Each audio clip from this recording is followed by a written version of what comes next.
अस्सलाम स्टूडेंट्स, हमने chapter number 6 start किया था, जिसके अंदर हमारे पास ये इसका फर्स्ट टॉपिक था काइंड्स ऑफ कंपनीज। तो फर्स्ट टू जो हमने इसके पढ़ लिए थे, इसके बाद जो हमारे पास आ रहा था according to ownership second head के अंदर हमारे पास ये थर्ड पॉइंट है गवर्नमेंट कंपनी। तो गवर्नमेंट कंपनी कौन सी कंपनी होती है? ऐसी कंपनी होती है कि जो वफाकी या सूबाई हुकूमत की मिल्कियत में होती है, यानी फेडरल या प्रोविंशियल गवर्नमेंट के जो है उसकी मिल्कियत के अंदर शामिल होती है। और इसके अलावा 50% से ज़्यादा शेयर्स जो हैं उसका हुकूमत के पास मौजूद होते हैं, या हुकूमत क्या कर लेती है, तमाम के तमाम शेयर्स अपने पास रख लेती है। और इसी लिहाज से हुकूमत के पास चूँकि 50% से ज़्यादा शेयर्स मौजूद होते हैं, तो बोर्ड ऑफ डायरेक्टर्स को भी इलेक्ट वो खुद ही कर रही होती है। और इसके अलावा जो है ये कंपनी पब्लिक भी हो सकती है और प्राइवेट भी हो सकती है। इसके अलावा तमाम जो इस कंपनी की प्रॉफिट और लॉस वो भी गवर्नमेंट के पास ही मौजूद होता है, उसके ज़िम्मेदार हुकूमत खुद होती है। और इसके अलावा जो है इसके आ जाती है एग्जांपल हमारे पास मौजूद है Punjab seed corporation and Pakistan television corporation. तो हम इसके सबसे पहले डेफिनेशन में देखते हैं। These companies are form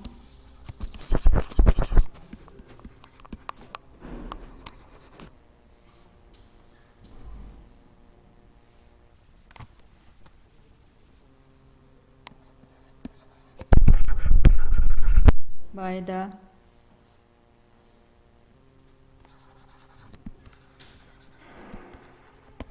ownership of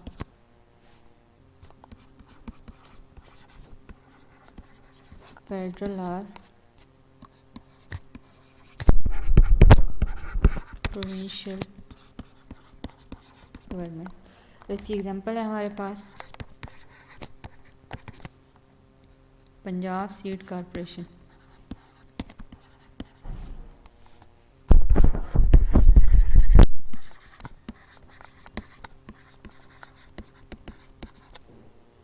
Pakistan television,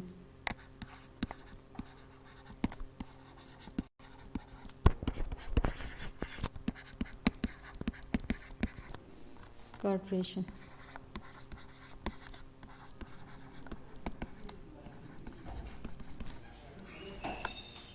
इसके बाद हमारे पास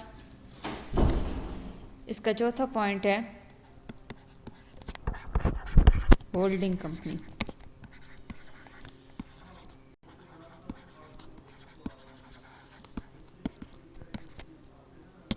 होल्डिंग कंपनी वो कंपनी होती है कि जिसके पास 50% से ज़्यादा शेयर्स किसी दूसरी कंपनी के मौजूद होते हैं। It is a company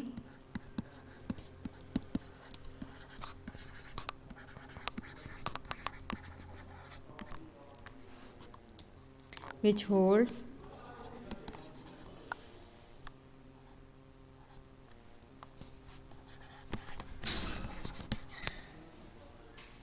more than 50% shares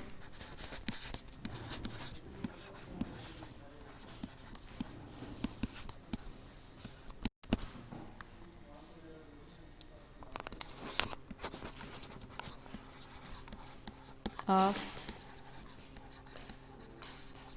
another company।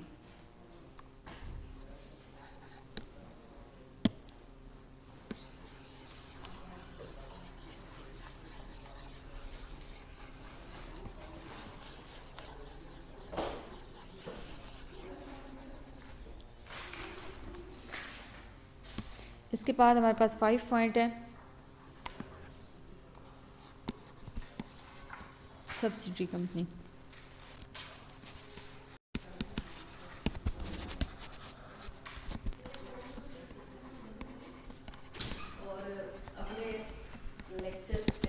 Subsidiary company वो कंपनी होती है जो मातहत यानी झेली या मातहत कंपनी कहलाती है।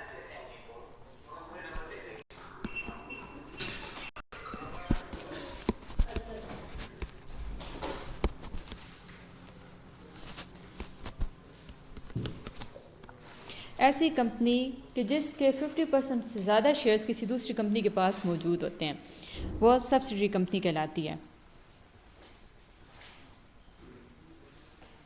और इसके जो 50% से ज़्यादा डायरेक्टर्स हैं वो इसकी जो होल्डिंग कंपनी होती है वो इलेक्ट करती है। तो इसकी एग्जांपल में देखें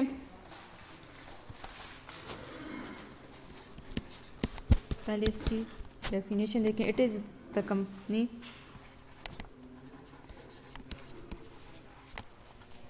whose more than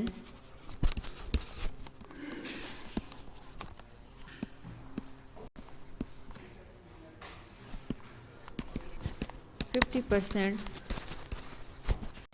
shares are held by another company.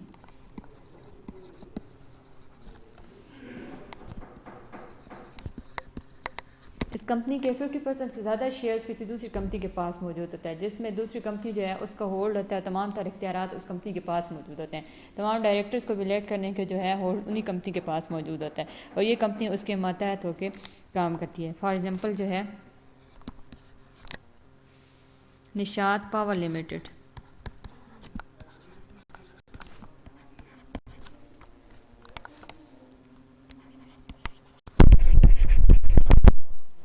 is the subsidiary company of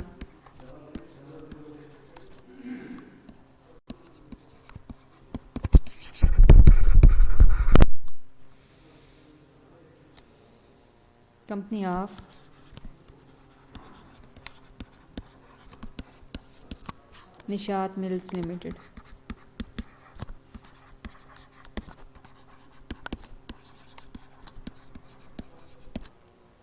इसके बाद हमारे पास थर्ड पॉइंट है इसका, अकॉर्डिंग टू लाइबिलिटी। इसका मेन तीसरा हेड हमारे पास आ जाता है अकॉर्डिंग टू लाइबिलिटी।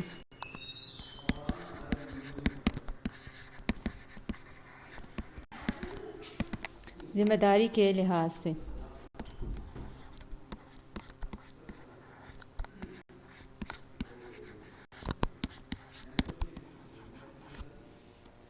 तो यहाँ पे हमारे पास जो ज़िम्मेदारी के लिहाज से है, तीन किस्म की कंपनीज होती हैं। लिमिटेड बाय शेयर्स हैं, लिमिटेड बाय गारंटी है और अनलिमिटेड कंपनी है।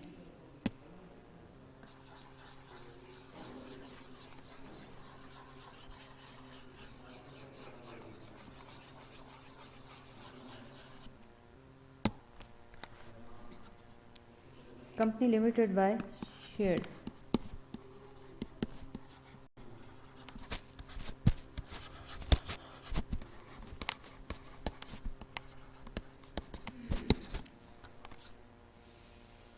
ये ऐसी कंपनी होती है कि जो शेयर्स को सेल करके सरमाया इकट्ठा करती है और इसके अलावा इस कंपनी की जो लाइबिलिटी यानी ज़िम्मेदारी सिर्फ़ और सिर्फ शेयर्स की वैल्यू तक ही महदूद होती है। यानी जो भी शेयर होल्डर्स जितने पैसे के शेयर्स ख़रीद रहे हैं उसकी ज़िम्मेदारी सिर्फ़ और सिर्फ उन शेयर्स की वैल्यू तक ही महदूद होती है। इसमें पब्लिक कंपनी भी हो सकती है और प्राइवेट कंपनी भी हो सकती है। और इस कंपनी को जो है इसके नाम के साथ वर्ड लिमिटेड लिखना ज़रूरी होता है। इसके बाद सेकंड में हमारे पास आ गया अनलिमिटेड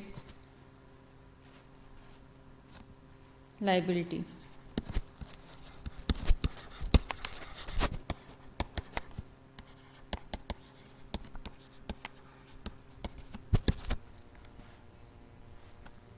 अनलिमिटेड लाइबिलिटी का मतलब ये है कि जो कंपनी के अंदर जो उसके शेयर होल्डर्स हैं उनकी लाइबिलिटी अनलिमिटेड होती है, यानी गैर महदूद। गैर महदूद इस लिहाज से कि जब कंपनी को कोई भी किसी भी किस्म का लॉस होता है तो उसको तमाम तर जो कर्ज़े की अदायगी है तमाम शेयर होल्डर्स मिल के करते हैं। और इसी लिहाज से जो है इनके कंपनी सेक्शन जो है कंपनीज एक्ट 2017 के मुताबिक तमाम जो है फ़राइज़ को सरअंजाम दे रही होती है। और इसके अलावा ये कंपनी जो है शेयर्स को ट्रांसफ़र कर सकती है। इसकी एग्जांपल है हमारे पास American express company.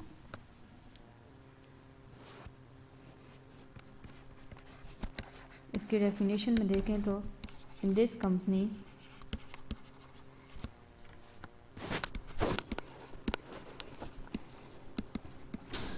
The liability of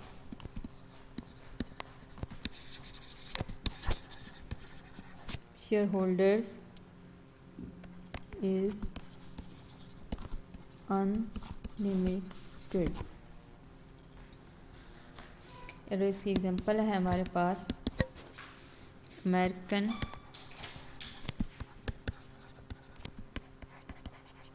express company. इसके बाद हमारे पास इसका थर्ड पॉइंट है लिमिटेड बाय गारंटी।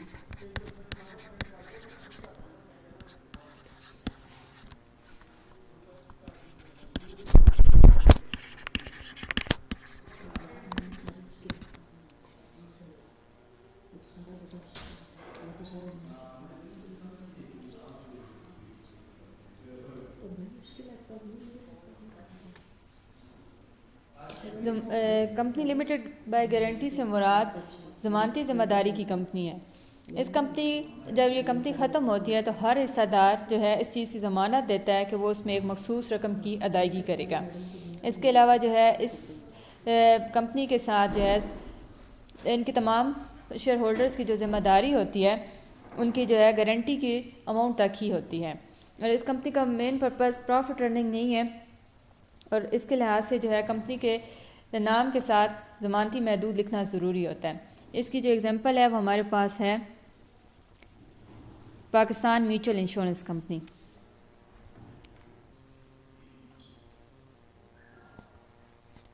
इसके बाद हमारे पास 4 पॉइंट है एसोसिएशन नॉट फॉर प्रॉफिट।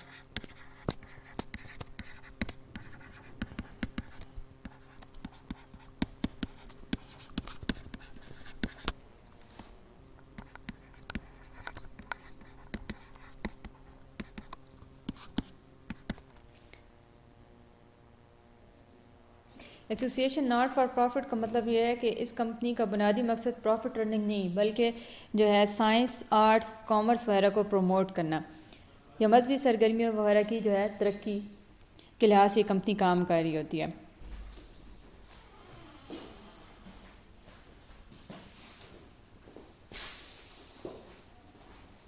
और इस कंपनी के साथ वर्ल्ड लिमिटेड लिखना ज़रूरी नहीं होता। और गवर्नमेंट जो है तमाम राइट्स जो है इस कंपनी के मेंबरान को दे रही होती है और इसके अलावा तमाम सहूलियात भी देती है। तो इसकी जो हमारे पास एग्जांपल है Pakistan insurance of corporation governance.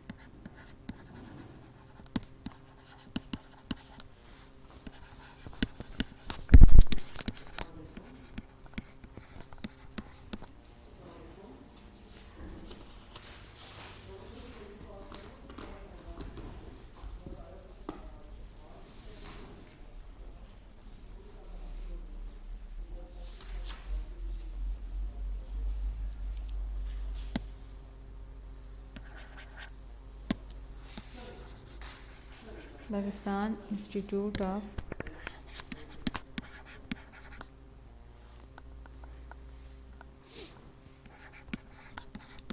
Institute of corporate governance.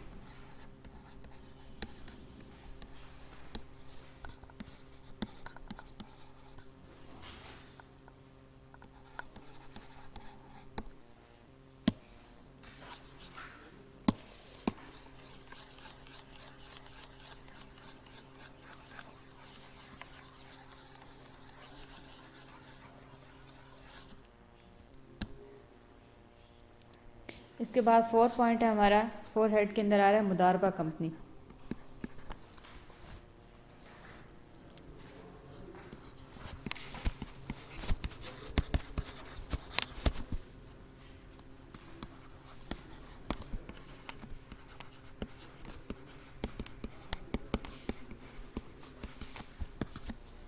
मुदारबा company ऐसी कंपनी होती है जो कंपनी ऑर्डिनेंस 1980 के थ्रू बनाई जा रही होती है।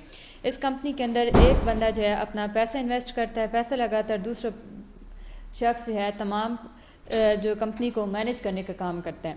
और इसके अलावा जो शख्स पैसा लगा रहा है उसे रब्बुल माल कहा जाता है और जो शख्स अपनी खिदमत सर अंजाम दे रहा है उस कंपनी को इंतज़ामिया के लिहाज से जो तमाम काम कर रहा है उसे कहा जाता है मुदारिब। और जो मुदारिब का सर्टिफिकेट होता है मुदारबा कंपनी का वो इजीली ट्रांसफ़र वो कर सकता है एक शख्स दूसरे शख्स को। और मुदारबा कंपनी डेफिनेट टाइम पीरियड के लिए भी हो सकती है, यानी मुकर्रर टाइम पीरियड के लिए भी हो सकती है और गैर मुकर्रर टाइम पीरियड के लिए भी हो सकती है। इसकी एग्जांपल है हमारे पास NBP यानी नेशनल बैंक ऑफ पाकिस्तान मुदारबा एंड ABL मुदारबा कंपनी।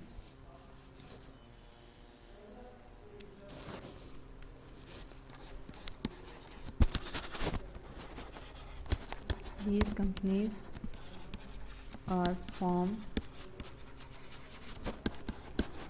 by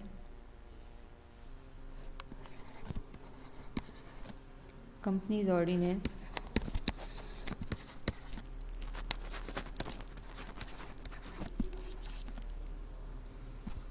1980। और इसकी एग्जांपल है हमारे पास NBP,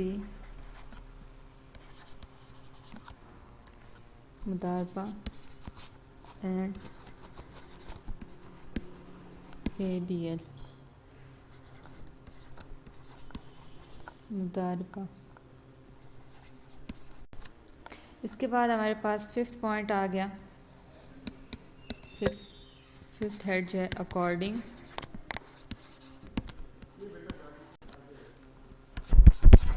टू नेशनैलिटी।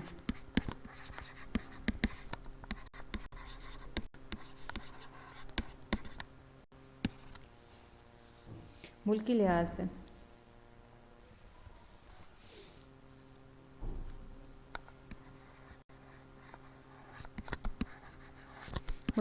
हमारे पास दो कंपनी हैं, एक है पाकिस्तानी कंपनी और दूसरी है फॉरेन कंपनी। पाकिस्तानी कंपनी वो कंपनी होती है कि जिसका हेड ऑफिस और इसकी ब्रांचेस पाकिस्तान के अंदर ही मौजूद हों। ये कंपनी पब्लिक भी हो सकती है और प्राइवेट भी हो सकती है। और इसके अलावा जो पाकिस्तान के अंदर तमाम लोग इस कंपनी को बना रहे हैं उनके पास तमाम राइट्स इसके हासिल होते हैं। और ये इस कंपनी की एग्जांपल हमारे पास Packages Lahore and Kohinoor company limited. इसकी डेफिनेशन में देखें तो क्या कह रहा है, it is formed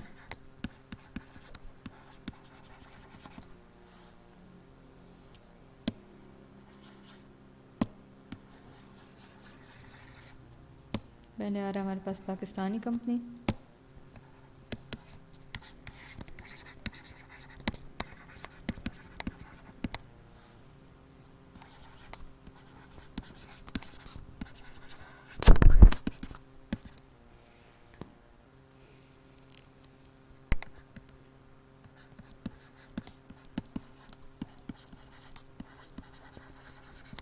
it is formed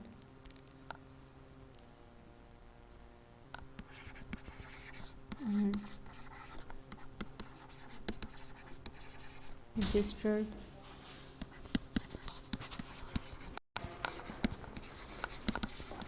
in Pakistan।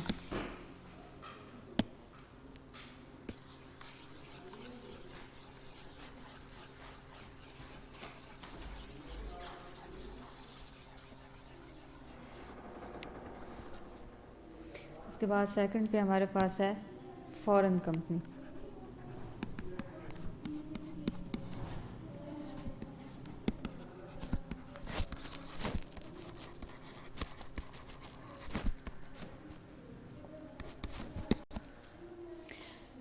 Foreign company ऐसी कंपनी होती है जो बैरून मुल्क के अंदर बनाई जा रही होती है। इसके तमाम कंपनी का फॉर्मेशन यानी क़याम का अमल और रजिस्ट्रेशन वगैरह पाकिस्तान से बाहर किसी दूसरे बैरून मुल्क के अंदर होती है। इसका जो हेड ऑफिस है किसी बैरून मुल्क के अंदर होता है, इसकी ब्रांचेस पाकिस्तान के अंदर मौजूद होती हैं।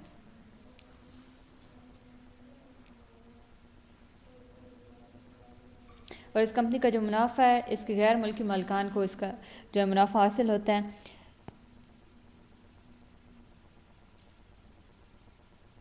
और इसके अलावा जो कंपनी तमाम एक साल के अंदर जितने भी अकाउंट्स की रिपोर्ट्स होती है वो जो है रजिस्ट्रार के पास उसको जमा कराना ज़रूरी होता है। इसी एग्जांपल हमारे पास Unilever and Nestle company.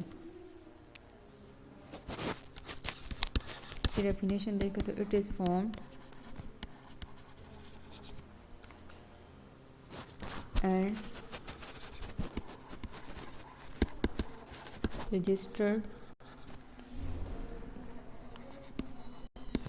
outside the Pakistan. इसकी एग्जांपल है हमारे पास यूनिलीवर